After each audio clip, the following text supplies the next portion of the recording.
Hi, എല്ലാവർക്കും നമസ്കാരം. അപ്പോൾ ഇന്ന് ഒരുപാട് നാൾക്ക് ശേഷമാണ് വീഡിയോ ചെയ്യുന്നത്. ഇന്ന് കാണിക്കുന്നത് നമ്മൾ അബുദാബിയിലെ ലോറിയൽ മ്യൂസിയമാണ്. അപ്പോൾ ഒരു ചെറിയ വീഡിയോ ആണ്. അപ്പോൾ എല്ലാവരും കാണുക. അപ്പോൾ ഇനി വീഡിയോയിലോട്ട് പോകാം. ഇതാണ് മ്യൂസിയത്തിലോട്ട് പോകാനുള്ള എൻട്രൻസ് കേട്ടോ. അപ്പോൾ ഇവിടെ ഈ മ്യൂസിയത്തിൻ്റെ പുറത്ത് നമുക്ക് ഈ പറഞ്ഞ പോലെ കയാക്കിംഗ് സർവീസ്, അതേപോലെ എന്താ പറയുക, കോർണിഷ്, ഗാർഡനിങ്, കോഫി ഷോപ്പ് അങ്ങനെയൊക്കെ ഉണ്ട് കേട്ടോ. നമുക്ക് ഈ മ്യൂസിയത്തിൻ്റെ ഉള്ളിൽ കയറാൻ വേണ്ടി മാത്രമേ ഉള്ളൂ എൻട്രി ഫീസ് ഉള്ളത്. ഈ ഡോം കാണുന്നത് തന്നെ ആർട്ട് ഇൻസ്റ്റലേഷനാണ് കേട്ടോ. അപ്പോൾ ഇതിൻ്റെ ഉള്ളിൽ, ഈ മ്യൂസിയത്തിൻ്റെ ഉള്ളിൽ ഫുള്ള് ആർട്ട് ആൻഡ് കൾച്ചറൽ സംബന്ധിച്ചുള്ള കാര്യങ്ങൾ മാത്രമേ ഉള്ളൂ കേട്ടോ. അപ്പോൾ അതിൽ കയറണമെങ്കിൽ 60 ദിർഹംസ് ആണ് കേട്ടോ എൻട്രി ഫീസ് ഉള്ളത്. അതേപോലെ തന്നെ ടീച്ചേഴ്സിനും മറ്റുള്ള അവിടെയുള്ള സ്റ്റാഫുകൾക്ക് അങ്ങനെയുള്ളവർക്കൊക്കെ ഹാഫ് പ്രൈസ് കൊടുത്താൽ മതിയാവും കേട്ടോ. ഇപ്പോൾ മിലിറ്ററിയിലൊക്കെ ജോലി ചെയ്യുന്നവർക്കൊക്കെ. അതേപോലെ 18 വയസ്സ് താഴെയുള്ളവർക്ക് ഫ്രീ എൻട്രിയാണ്. അതേപോലെ തന്നെ UAE റെസിഡൻസ് 60+ ഉള്ളവർക്കും ഫ്രീ ആണ് കേട്ടോ.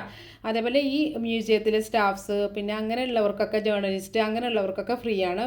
ചില സമയത്ത് ഈ ടീച്ചേഴ്സ് അങ്ങനെയുള്ളവർക്കൊക്കെ എന്തെങ്കിലും ഒരു ഒക്കേഷൻ വരുമ്പോഴൊക്കെ ഫ്രീ ആയിട്ടുള്ള ടിക്കറ്റും കൊടുക്കാറുണ്ട് കേട്ടോ ഇവർ. അപ്പോൾ ഇവിടെ ഈ പറഞ്ഞ പോലെ ബാഗി സർവീസും ഉണ്ട് ഈ മ്യൂസിയത്തിൻ്റെ ഉള്ളിൽ കയറാൻ. കാരണം ഒരു 2-2.5 മണിക്കൂറെങ്കിലും നമ്മൾ സ്പെൻഡ് ചെയ്യണം. എന്നാൽ മാത്രമേ ഇതിൽ ഇൻട്രസ്റ്റ് ഉള്ളവർ കേട്ടോ. കുറേ കാണാനുണ്ട്. ആർട്ട് ആൻഡ് കൾച്ചറിനെ കുറിച്ച് കുറേ ഉണ്ട് കേട്ടോ. അതിനെക്കുറിച്ചുള്ള ഫുൾ ഡീറ്റെയിൽസും കാര്യങ്ങളൊക്കെ അവിടെ എഴുതി വെച്ചിട്ടുണ്ട്. അപ്പോൾ അതെല്ലാം നമ്മൾ വായിച്ച് നോക്കി മനസ്സിലാക്കിയാൽ മാത്രമേ അതിൻ്റെ എന്തൊക്കെയാണെന്നുള്ളത് നമുക്ക് മനസ്സിലാവുള്ളൂ. അപ്പോൾ ഇത് 2017 നവംബറിലാണ് കേട്ടോ ഈ ഒരു മ്യൂസിയം ഇവിടെ ഉദ്ഘാടനം ചെയ്തത്. ഇതിൻ്റെ ഒറിജിനൽ നമ്മുടെ പാരീസിലാണുള്ളത്. ഫ്രാൻസിൽ ആണ് ഈ മ്യൂസിയം, ഏറ്റവും വലിയ മ്യൂസിയം ഉള്ളത്. അപ്പോൾ ഇതിൻ്റെ ഒരു സെക്കൻഡ് വേർഷനാണ് നമ്മുടെ UAE ഇത് ചെയ്തിരിക്കുന്നത് കേട്ടോ. 2017 നവംബറിൽ ഫ്രഞ്ച് പ്രസിഡൻറ്റ് ഇമ്മാനുവൽ മാക്രോണും, അതേപോലെ തന്നെ നമ്മുടെ crown prince Mohammed bin Zayed Al നഹിയാനും, അതേപോലെ തന്നെ vice president Mohammed bin Rashid Al മക്തവും കൂടിയാണ് ഈ മ്യൂസിയം ഉദ്ഘാടനം ചെയ്തത് കേട്ടോ. അപ്പോൾ എന്താ പറയുക, ഏറ്റവും വലിയ മ്യൂസിയം തന്നെയാണ് ഇത്. സ്ഥിതി ചെയ്യുന്നത് നമ്മുടെ സാദിയാത്ത് ഐലൻഡിലാണ് കേട്ടോ ഇത് സ്ഥിതി ചെയ്യുന്നത്, ഈ മ്യൂസിയം.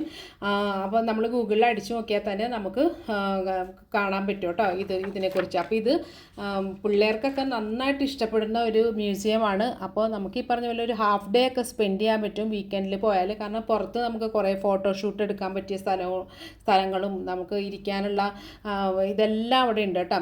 കോർണിഷും ഒക്കെ ഉള്ളത് കൊണ്ട് തന്നെ നമുക്ക് ബോറടി എന്ന് പറയാനായിട്ട് അങ്ങനെ ഉണ്ടാവില്ല. അപ്പം മ്യൂസിയത്തിലേക്ക് എന്തായാലും ഒരു 2-2.5 മണിക്കൂർ സ്പെൻഡ് ചെയ്യാനുണ്ട്. അത്രയും നടക്കാനും കാര്യങ്ങളൊക്കെ ഉണ്ട് കേട്ടോ ഇതിൽ.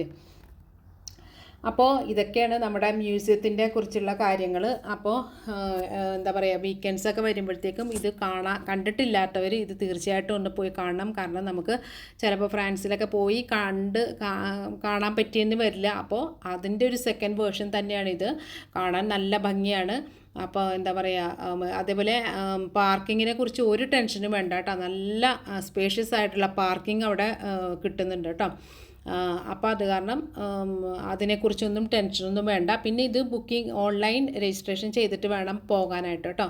പിന്നെ എനിക്ക് തോന്നുന്നു അവിടെ മൺഡേസ് മാത്രം എന്തോ ഹോളിഡേയ്സ് ഉണ്ടോയെന്ന് എനിക്കൊരു ഡൗട്ടുണ്ട്. അതൊന്ന് നിങ്ങൾ എന്താ പറയുക, പോകുന്നവർ ഒന്ന് വിളിച്ച് അല്ലെങ്കിൽ ഓൺലൈനിൽ ബുക്ക് ചെയ്യുമ്പോഴത്തേക്കും അറിയാൻ പറ്റും. അങ്ങനെ ഒന്ന് അവിടെ അങ്ങനെ പറയുന്നതായിട്ട് എനിക്കൊരു ഞങ്ങൾ പോയ സമയത്തെ. അപ്പോൾ അതേപോലെ തന്നെ ടൈമിങ്ങും കാര്യങ്ങളൊക്കെ അവിടെ എഴുതി.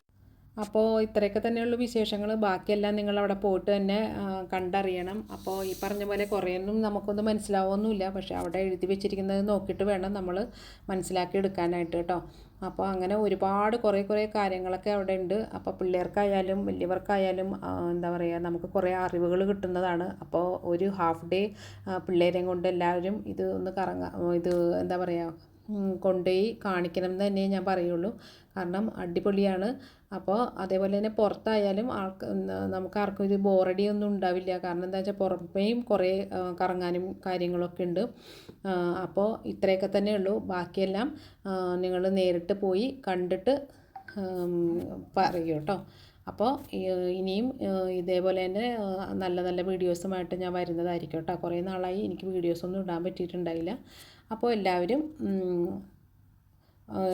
കാണുക കേട്ടോ. അപ്പോൾ ഇതിൻ്റെ ഡിസ്ക്രിപ്ഷൻ ബോക്സിൽ ഞാൻ വേണമെങ്കിൽ ഗൂഗിൾ മാപ്പ് ഇട്ട് വെച്ചേക്കാം. അപ്പോൾ നിങ്ങൾക്ക് എളുപ്പമാകും കണ്ടുപിടിക്കാനായിട്ട് കേട്ടോ.